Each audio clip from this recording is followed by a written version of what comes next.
Sunday, our first Sunday game will be the Falcons at the Panthers. Falcons are a 3-point favorite on the road here.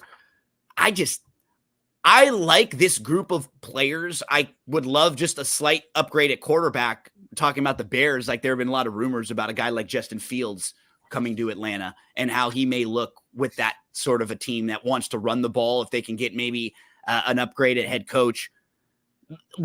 It just feels like they can't ever get everything going at the same time. It'll be like, oh, that was a London game. Or, oh, they got Pitts a little bit involved. Or, oh, maybe Bijan looked better, but they can't ever get them all together. You've got these incredible playmakers, and Smith just doesn't know what to do with them. Combination of Smith and then Ritter making some bad decisions here and there. They've lost 5 one-score games so far this year. And they're banged up, too. What's concerning, like they were missing 5 starters last week against Tampa, and then they lost 2 more during the game. They could be down like 3 or 4 offensive linemen, and that's even against a bad team like Carolina. That's concerning when you're backing a team that's favored by margin on the road here. So, man, I'm not laying it with the Falcons here. I'm not sure if I can get there with Bryce Young and the Panthers. They've just looked so bad. They had 3.8 yards per play last week. Young started the game 3 of 15 for 28 yards. He missed Mingo for a touchdown. That one hurt. That one hurt. Like, positives, though. They ran the ball really well. They ran the ball for 200 yards as a team, 39 carries, and 5.2 yards per carry. They have lost 6 games in a row twice this year. Eek. Who do we fade here? Bears, big emotional win off the Lions. Browns, big win over the Jags. Delpit's obviously out, which hurts the back 4 of the Browns. Bears, can they take away the run? Bears defense has been electric since the signing of Sweat, one of the better defense. Browns defense is nails at home. I think they're going to be able to get home, make Fields uncomfortable. End of the day here, I have season win totals on both these teams to go over. So I don't need anything. I'm just going to kind of watch it. You just sit on your hands here. You don't need to force it. Like we said, on a game like this, on a day like today, and a weekend like this weekend, so many opportunities. We've got Bears at the Browns. Browns are a 3-point favorite in this game. Joey Flacco, he just looks like a completely different player than he was the last couple times we saw him. I don't know if it was like time off and now he's healthier, or if the combination of him and Stefanski kind of fit the scheme. But whatever it is, he's massively been an upgrade over like DTR and PJ, which they were showing. Like, he's an actual adult in the room. Honestly, he's probably been close to what they were getting from Watson too. It's not like Watson was giving them incredible quarterback play week in, week out. He would have some good drives and some good moments, but the consistency really wasn't there. And then how about the Bears? They had back-to-back wins for the first time in the Eberflus tenure. They beat the Lions. They had more first downs, more total yards, more yards per play. They won the time of possession by almost 7 minutes. Fields, if you dive into Fields like last 10 weeks, almost all of his turnover-worthy plays and bad plays are fumbles. He's been a lot smart with where he's throwing the ball. And we saw this with him last year, too. He really improved a lot as the season went on towards the end of last year, and he's doing the same thing this year. I'm on the Bears in here at anything over the 3. I think it's just a nice spot for the Bears to keep things close. Some of the positives for them, their defense has been strong. In particular, they are one of the best teams in the league at defending the run, which we know the Browns want to do.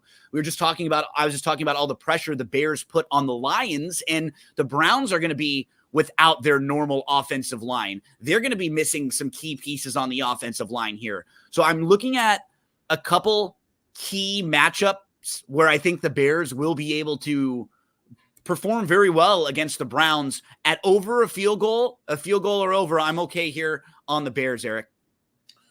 Yeah, I'm just going to sit this out. Like, I got futures, overs, both sides. Bears got to go, I think 2-2 down the stretch for me to get that. So I'm just going to kind of sit it out. Browns, which is funny because remember, like, think about that. At the beginning of the year, we were even saying God, this feels a little bit high for the Bears, right? Like, doesn't the total feel high? And then the way they looked at the beginning of the season, it was like, oh, we're done. Like, no shot, we're going to get that. And then same exact thing happened again. It's flipped to where it's like, the Bears got a legitimate shot of getting that now, you know?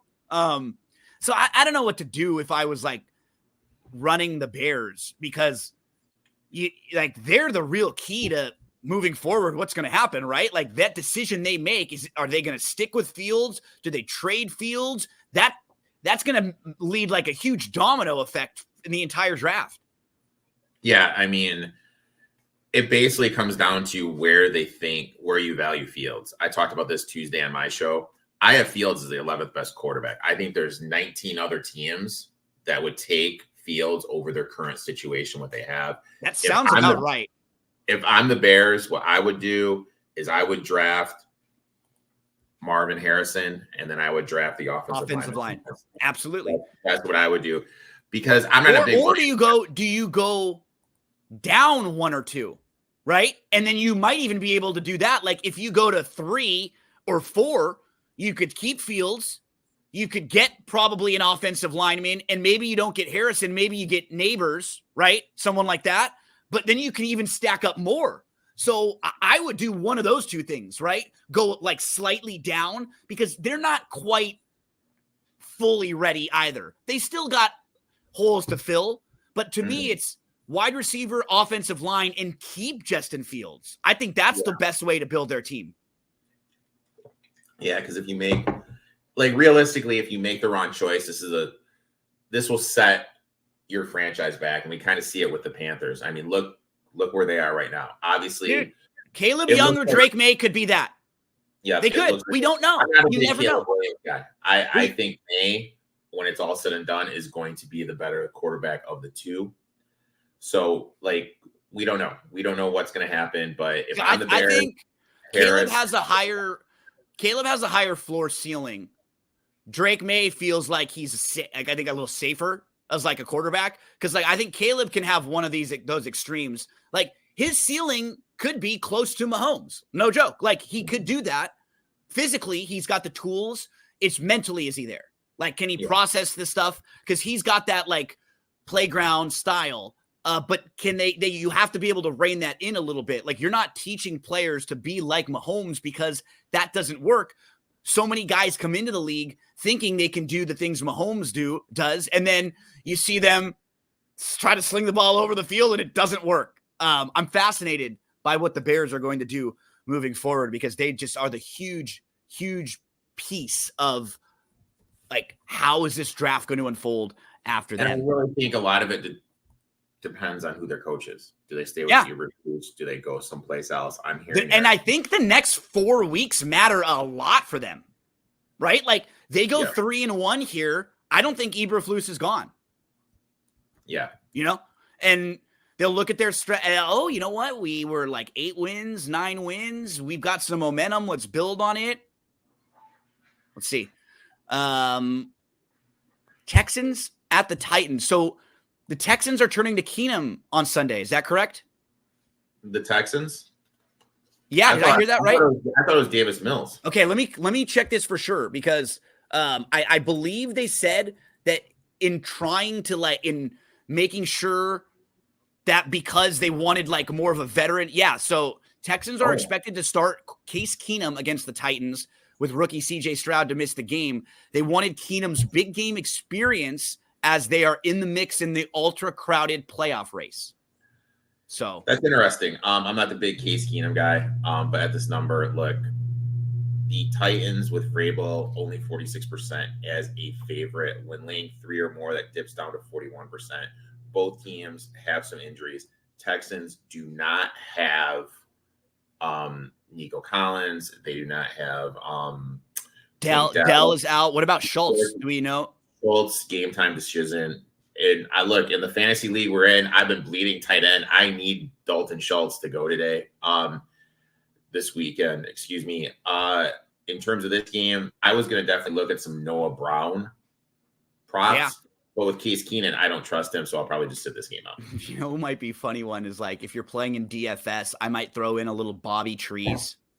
like as the veteran with the veteran, just because he may be way down the line. But it's a tough, and I think that might be one of the reasons why they didn't put Mills in, Eric, is because they have no receivers either. It's like they would have been putting him in a really bad spot with none of his top weapons.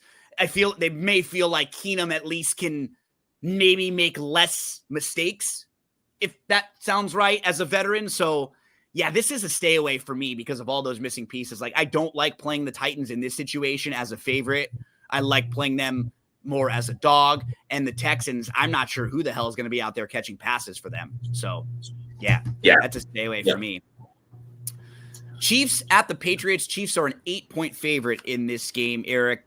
We've all been talking about the weird offsides penalty that removed that crazy touchdown from Kelsey. Mahomes he was offside. He was offside. He was offsides.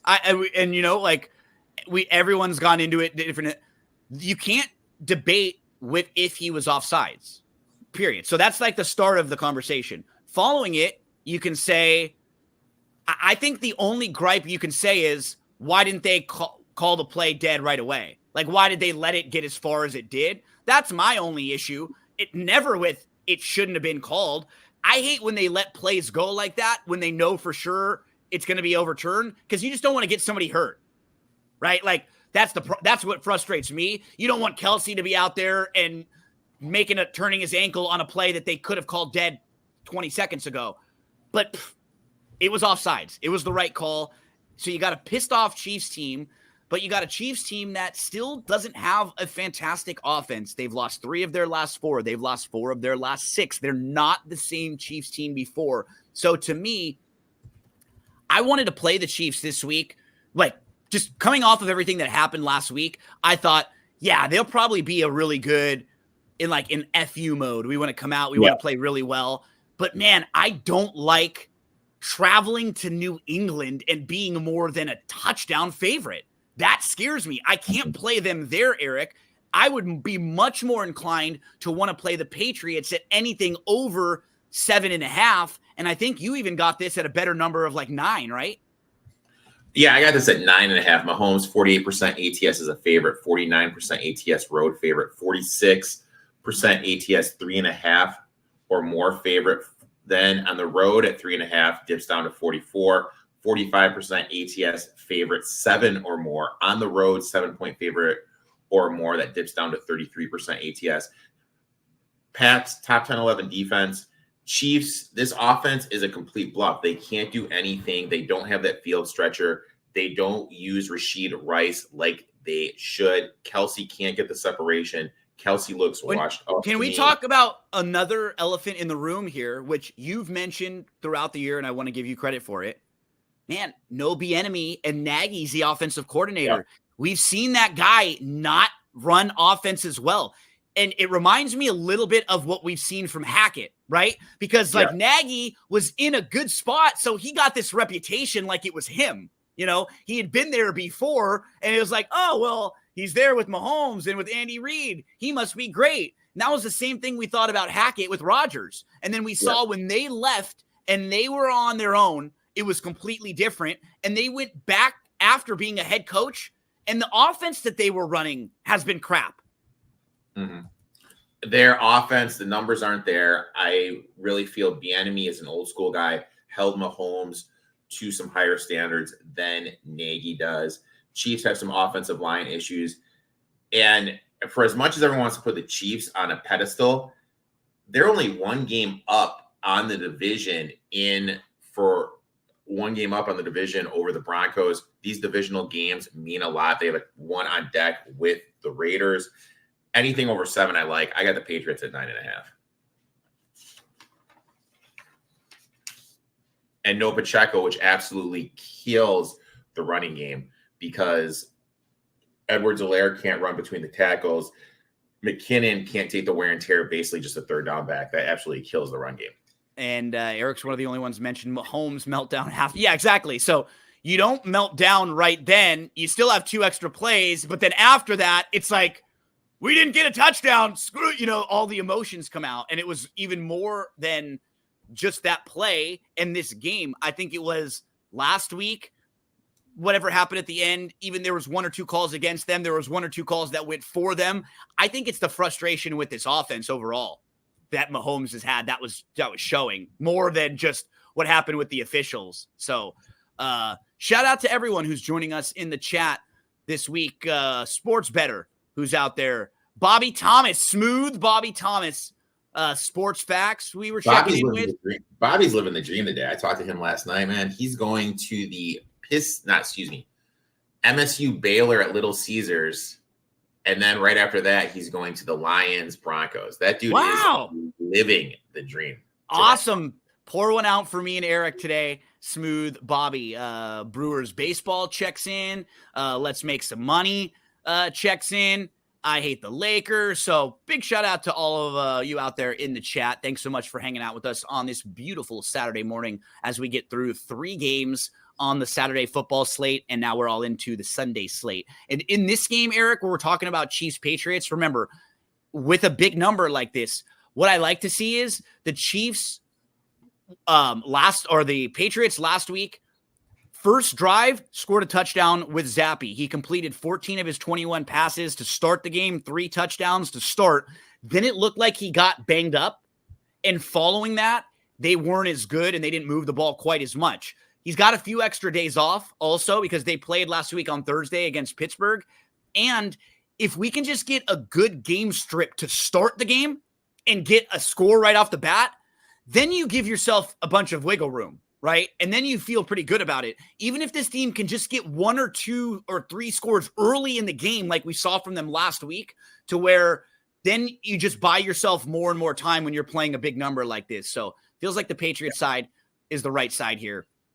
Let's go Giants at the Saints. This was another one that I locked in, Eric. I'm on the Giants side here, mainly because we've all been hearing about Tommy effing DeVito, Tommy Cutlets, but it's like more of a kind of a funny, jokey thing. It's not really built into numbers and stuff. Like, he's not getting Vegas credit or anything here. And this Saints team has a miserable offense. They are one of the worst red zone offenses too. Even when they move the ball, they don't score well. What's been hurting them is that they've had Carr get hurt 3 times so far this year in the middle of a game. And then you bring Jameis in. They would have been better off just having Jameis start those games because they would have had more continuity. The offense would be a little bit more comfortable. They would probably been able to have Jameis have more first team reps leading into the games and just be a little bit, the chemistry with everyone would be better. The Saints have had 13 straight games without an opening drive touchdown. Last week, they missed a 29-yard field goal. If you're someone who just looked at that box score when they played the Panthers last week, that game was not at all the way the final score looked. It was an 8-point game with 8 minutes left. And then the Saints scored 2 late touchdowns to make it look like they dominated the game. And mainly it was Carolina's fault. We went through some of Young's stats. They were miserable. The Saints benefited from a muffed punt that gave them a touchdown and a 14-3 lead. They were outgained by the Panthers by over 100 yards, and they allowed the Panthers to rush for over 200 yards.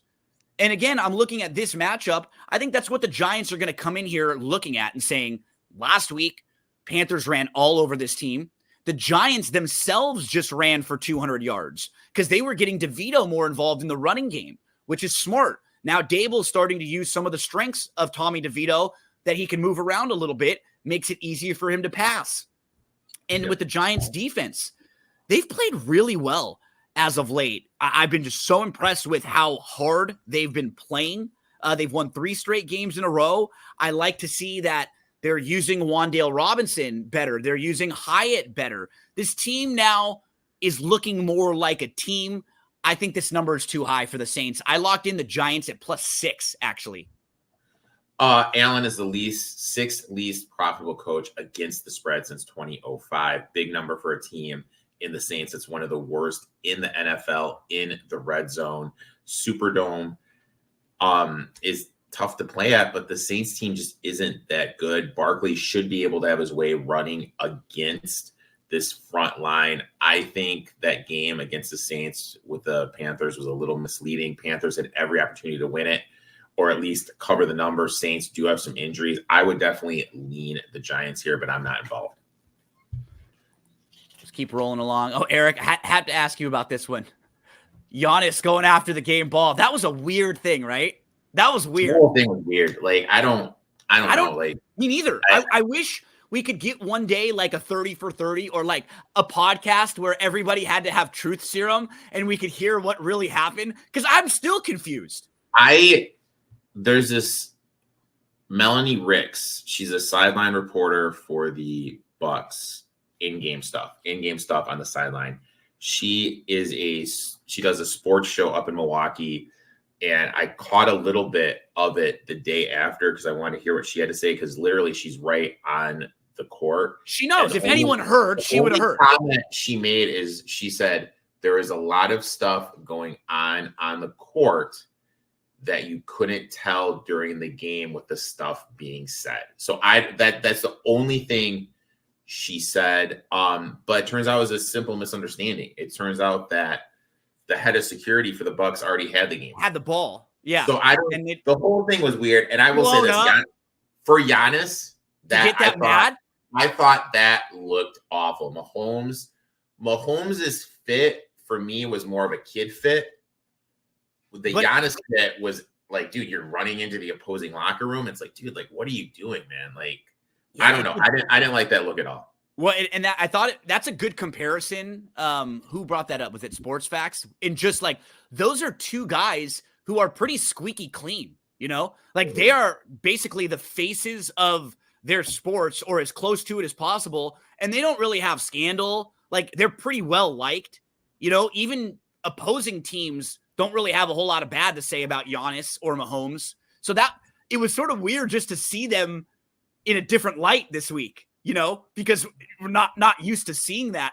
I'm used to LeBron, where everybody hates it doesn't matter what LeBron does, it's going to get twisted all out of whack one way or the other. But like Giannis, Mahomes, Curry, there's some of the stars out there that are very likable and usually don't get because they don't do a whole lot wrong, right? They don't do a whole lot that deserves the criticism, but this was weird. This was weird for both Giannis and Mahomes, these things the last week and a half. I put us on full screen because now the sun's starting to come in and beam right all over my face. So I just widened us up a little bit right here. Eric, let's go to Jets at the Dolphins again. This was another one I locked in. My card is ugly this week, Eric. It's Christina Aguilera. We're getting a little dirty again this week, but you know what? That's what has to happen at this point of the NFL season. I'm on the Jets here. The Dolphins come off of that miserable loss on Monday night, and now they're on a short week. And so maybe this is the same situation like I was talking about with the Chiefs, where the Dolphins feel like, we better come out here and prove it. The problem is the Jets' defense is good. Like, you're not going to be able to impose your will on this defense that is very good in the secondary in particular, where Miami has a strength. Hill is a game-time decision, I believe, right? Yes. So if he's out there, will he be 100%, or what type of version will he be? They got really banged up throughout the game last week. Waddle got hurt. They're not going to have their full complement of weapons at 100%. And Zach Wilson is coming off of a really good, that might have been the best game he's played as a pro. Now, does he regress a little bit, or did they find something? I think I was joking with you. They said that they gave Zach Wilson some time to get centered, and that like they were joking about it on the Pro Football Focus podcast. Like, you know, Aaron Rodgers probably went in there and told Zach Wilson a few things, and he got him centered. And so they kept saying, Zach Wilson is now centered. So, hey, Eric, I got to get myself centered, because if all you got to do is get centered and then you can look like Zach Wilson looked like, you and me need to go to the center, I think, together, maybe. So shout out to Zach. He looked great. And I hope Zach Wilson is good this week again, because the Jets have gone 39 games without allowing a 300-yard passer. So I think this is a game that's at least right for a backdoor cover. I'm on the Jets here, plus the number. I set this game out, man. Like, Dolphins beat up bad teams. Jets, maybe a letdown spot. I just don't know what to do here. we need to remember how bad Tua looked before Tyreek Hill got there. And he did look bad when Tyreek Hill exited the game. That's my only fear of this. They were terrible. They were terrible last week. They got 2 turnover gifts in that game. On the flip side, the Jets are mid-tier stopping the run. And what's hard is that, like, the Jets game last week, it was one of those spots that looked like the spot of spots for them and the spot to fade the Texans. And then the Texans got all banged up during that game. So the margin in that week was probably a little bit more than it really was, right? Like, they looked a little bit better than may have been true. And I mean, like, look, as much as everyone wants to blame Zach Wilson, blame Aaron Rodgers for being hurt and everything for the position they're in, end of the day is this. They're in this position because they spent money on people that Aaron Rodgers wanted there that aren't helping them win. And they have an offensive coordinator that Aaron Rodgers wanted there that isn't helping Zach Wilson. And as much as everyone kisses Salah's ass, I think he's one of the worst coaches in the league. I think he's a very good defensive coordinator. I don't think he's a good head coach. What you just said, the way he handled Zach Wilson and what he let Aaron Rodgers do in coming in and bringing in Hackett, bringing in Lazard and Cobb and Dalvin Cook and some of these guys that he wanted. Well, you're the head coach. You got to make some decisions here. And your defense has looked good, but you're more than just the defensive coordinator. You're the entire head coach now. And that we talk about it all the time, the difference between being a good coordinator and a good head coach, where you have to be the guy in charge of everything. Way different roles. And like, I don't think enough owners, when they're interviewing head coaches, think about that.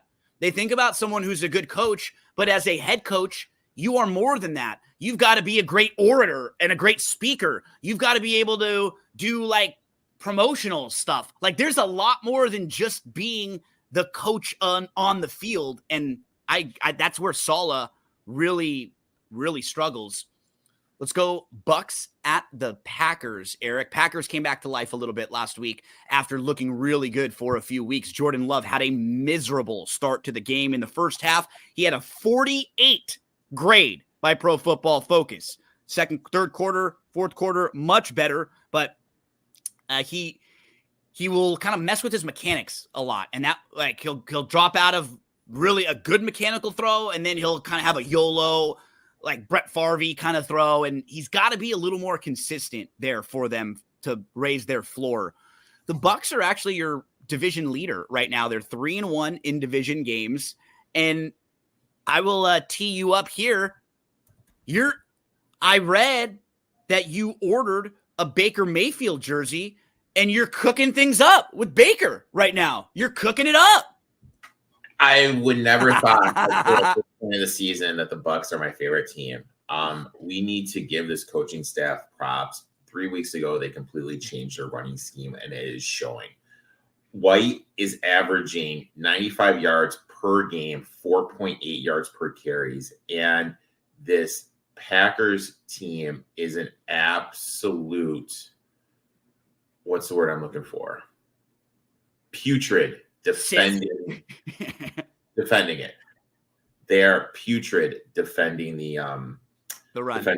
Defending the run. I think White's going to be able to run the ball on it. You look at it, Mayfield, 57% ATS is a road favorite, 65%, 3.5 or more as a road dog. 57 as a road dog. I think this Packers team, with how Jordan Love throws everything off his back foot, is going to lead to some turnovers. I absolutely love the Bucks here at anything over 3. Yeah, the key is for me in watching the Bucks, the last couple of weeks, they've just been able to run the ball better. And that's the key. Like, if they can just do that enough to keep other teams honest, because they've got the playmakers on the offensive side. Like, they've got weapons there that they can go and attack down the field. They still have enough on their defense, especially they're getting a little bit healthier. They were really banged up a few weeks ago. They're starting to get a little healthier right now, too. I'm on the Bucs side here, and anything over the 3.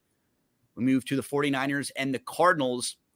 Like, I keep looking at these 49ers games, and every game they're probably a point or two favored more than they should be, but they beat the crap out of bad teams. They really do. And they're such a well-rounded football team that what's difficult is like last week, for example, they played Seattle. San Francisco was 12th on the league in success rate. So what that means is like they were towards the middle of the pack in how good they were on the down to down. Seattle played really hard. Like their defense was giving it everything they could. But what ends up happening is like the one time you make a mistake, they hit an explosive play. And it's not like they only have Tyreek Hill. They've got Debo, McCaffrey, Kittle, and Ayuk. They've got 4 guys that can give them incredible plays. Like all 4 of those guys are better than probably 5 to 7 teams have one playmaker. Like nobody on the Panthers, right? I mean, like how many teams could you go through and like the Patriots? They don't have one player that's equal to the 4 guys that the 49ers have, you know? The Jets, maybe. I mean, Garrett Wilson, I don't know, but there's not much there. It's incredible what they can do, and that's what's so scary about playing against them. You do get the Cardinals coming off a bye. You do get what could be a flat spot for San Francisco because they've been up a couple weeks in a row, playing in bigger games. Like they had a bigger game against Seattle. They had the game against the Eagles before. Now they get kind of a sleepy game against the Cardinals team that you're not expecting much from.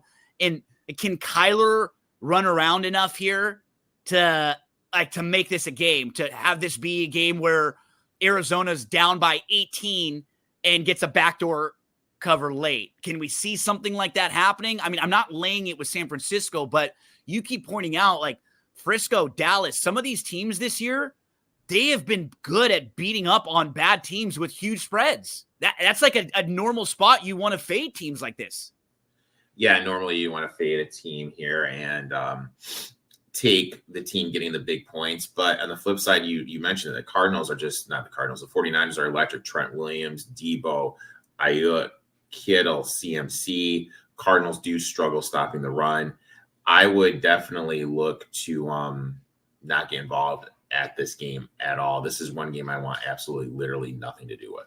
Yeah, and because we were even talking about it earlier in the week, like the guy that you would want to maybe target for the Cardinals is McBride, but San Francisco is very good defending the tight end. So you maybe want to take that with a grain of salt and kind of weigh how much you want to use him. Sure, they could be down and maybe some garbage time stuff, but it's difficult. Like I could see Kyler would need to have a big game here. Like for this game to be competitive and for them to cover, he's going to have to rush for 50 and this is plus another yards. This is another guy. You know, like we don't know. Justin Fields. Same thing with Justin Fields, right? What are they going to do? So, I mean, you know, he's playing for his next contract because even if the Cardinals elect to go in a different direction and draft the quarterback, right now they got the second pick. Like, is that what they elect to do? Or do they try to keep Kyler? Like, and if they try to move on from Kyler, Kyler's playing for a new team. He's trying to impress a team to get play for. So, I don't know. Interesting thing what the Cardinals are going to do. Interesting matchup here, but I definitely want no part of it.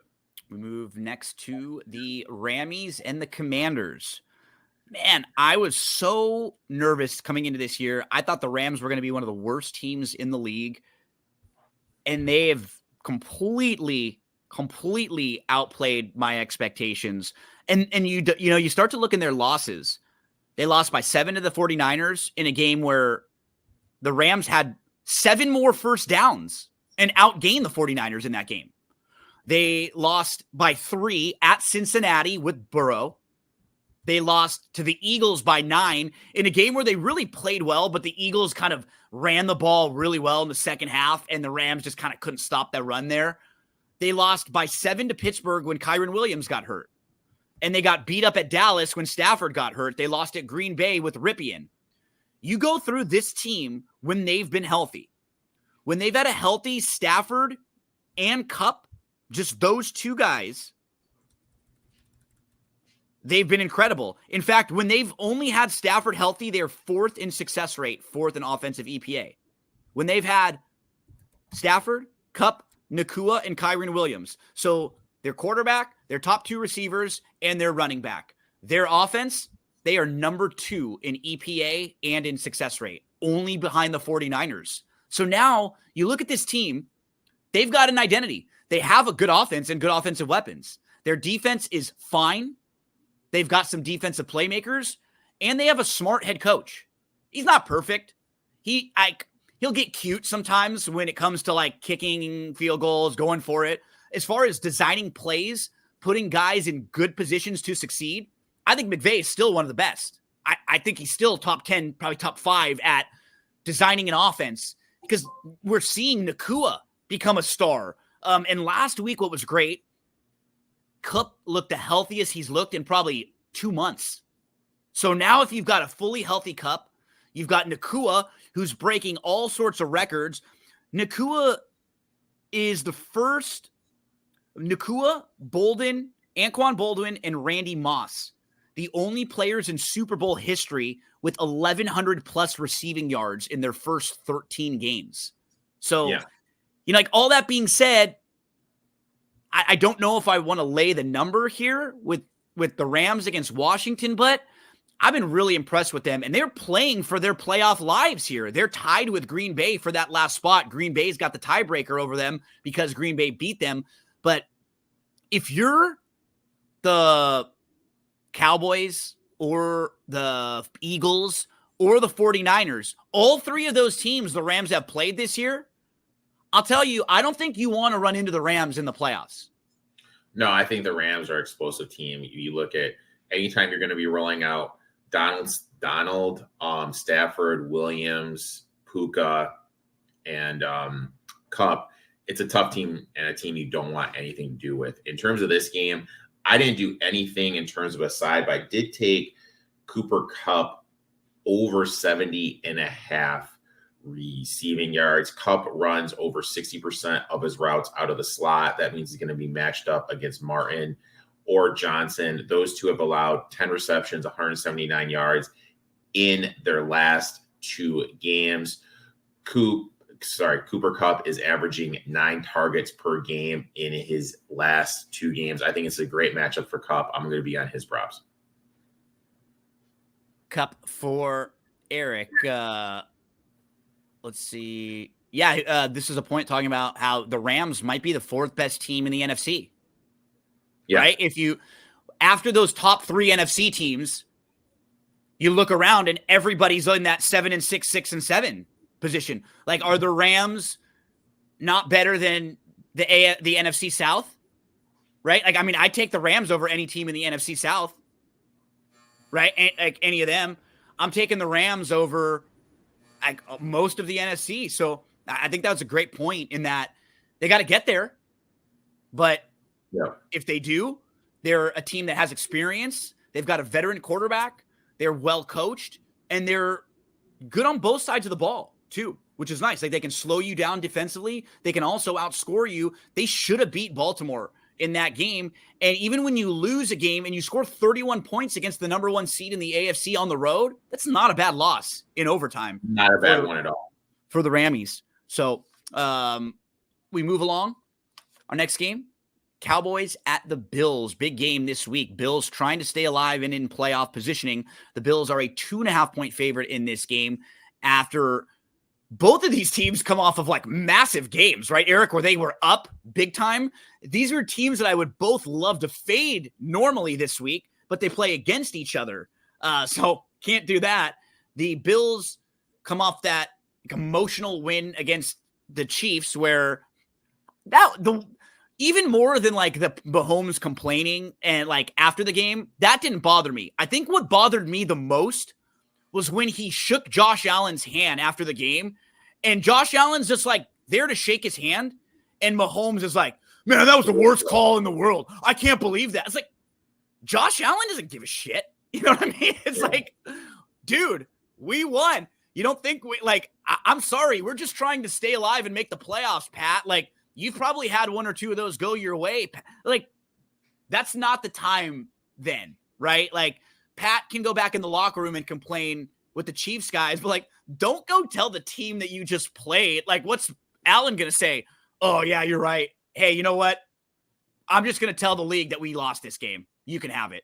you guys can take it. Like what? Like what's he expecting? Like what's he thinking that Allen's gonna say there? What do you expect he's gonna say? Be like, okay, yeah, you know what, dude, you're right. It's kind of like when you hear these guys whine over a call after the end of the NBA game. What do they expect to happen? It's over with. Move on. It made Mahomes look bad. What do we do here? I took the Bills, man. I think so too. I like the Bills. Under 3, I'm on the Bills. Under Josh 3, right? Allen, You wouldn't want to go over 3? Yeah, I got him at 1.5. Yeah. So anything will you still be okay here? Yeah. Yeah, there's going to be some weather concerns in Buffalo. That's obviously going to limit what the Cowboys can do offensively. Josh Allen is a 3-point favorite or less, is 62% ATS. He is a monster as a favorite the second half of the season, 67% ATS as a favorite the second half of the season, 65% ATS the second half of the season in general. Selling point for the Cowboys, they're coming off a win against the Eagles. Prescott as a road dog getting 3 points or less is only 25% ATS. I think the Bills will be able to have success throwing the ball. You look at what James Cook has been able to do since he came in, since Brady came in, focal point of the offense. Miller and Oliver are going to be able to get pressure on Prescott. Prescott has struggled with pressure in his face. Also, the Cowboys give up a ton of rushing yards to opposing quarterbacks. I think Josh Allen is going to be able to get some rushing yards, extend some plays. And Eric, just while you're saying that, their defensive tackle on the Cowboys, Hankins, he has an ankle injury. He's like their best run stopper.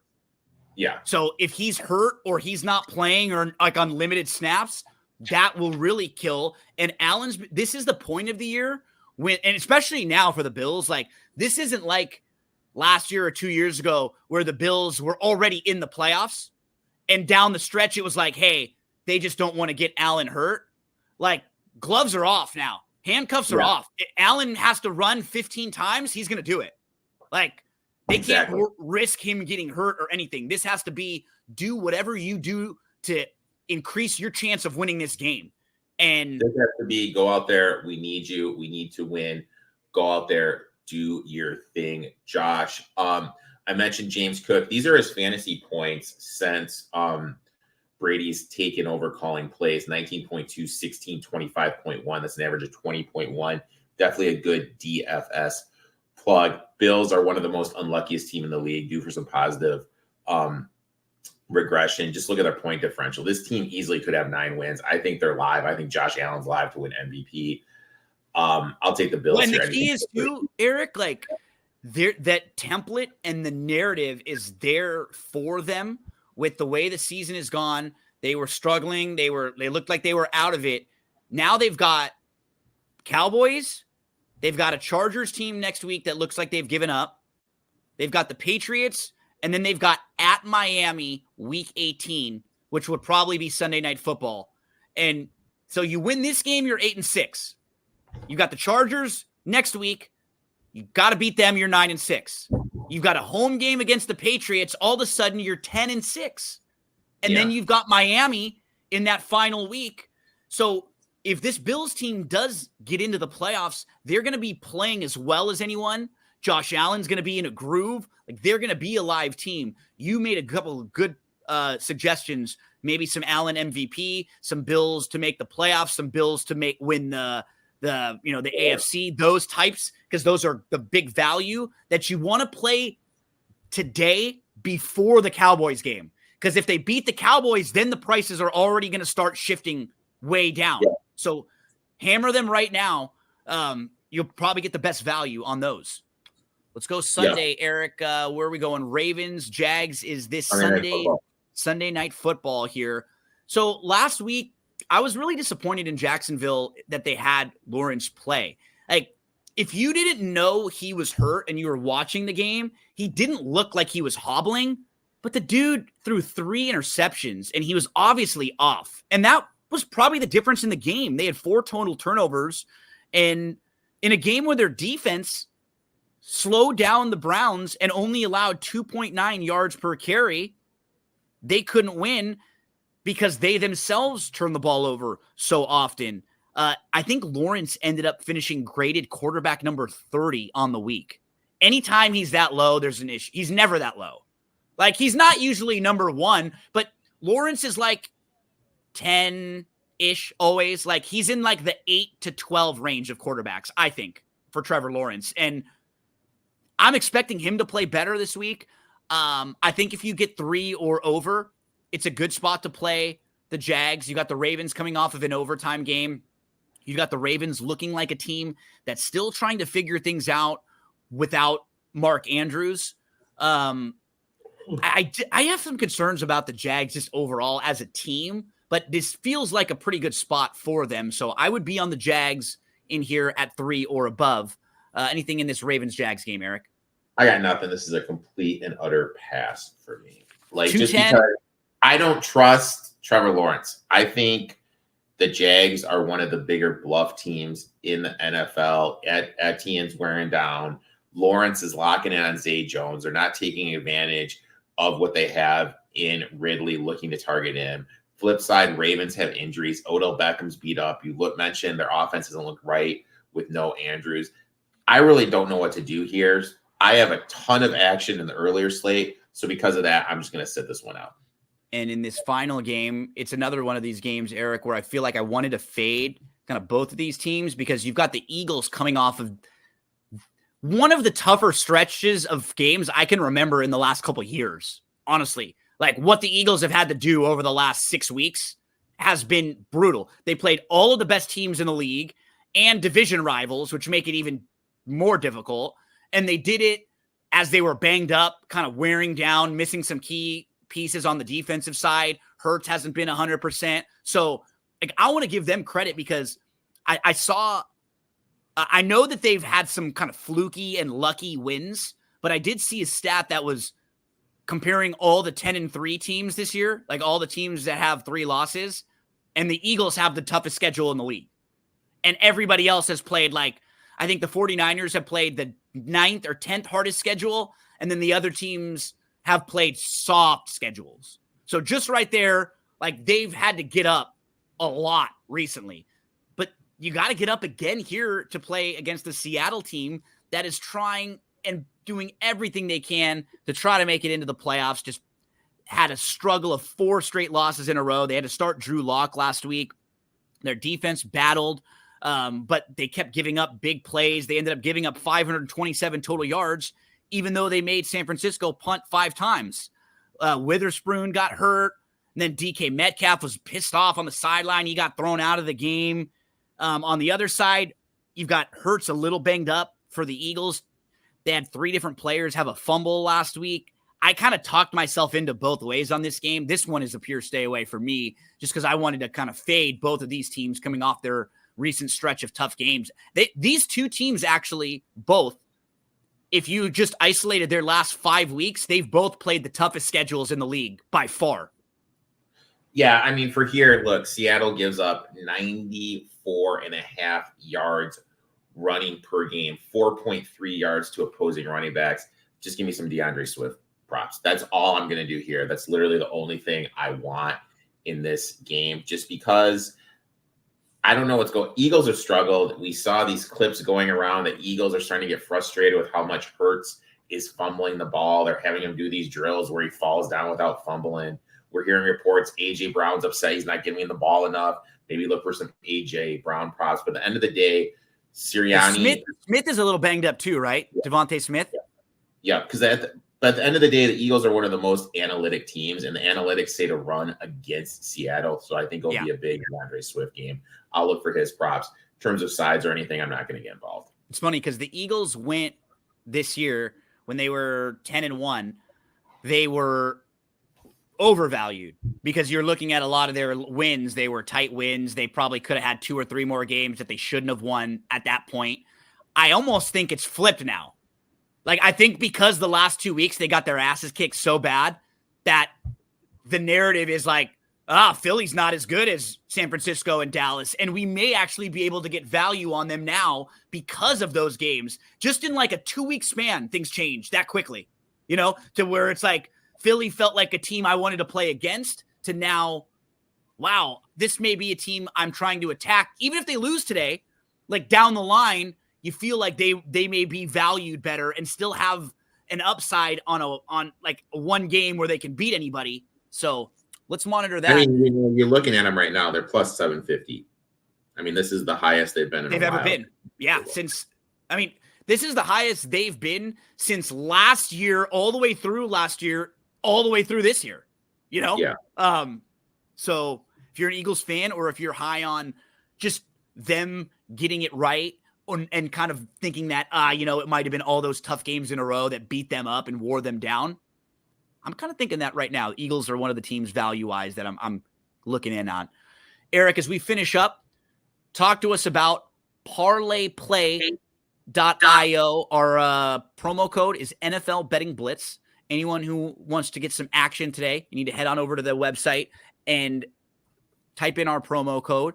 Or if you're watching on YouTube, you can click the direct link in the YouTube description. What's nice is, like, on a day like today, Eric, they've got NFL, college, NHL, everything we were talking about. They've got plays. You can get involved in all of those. Yeah, I mean, for me, it's pretty simple. Look, I'm going to Laporta over, and I'm going to Hockenson over for Saturday. Today, I am going Cooper Kupp over and Amari Cooper over. Those are the props I like.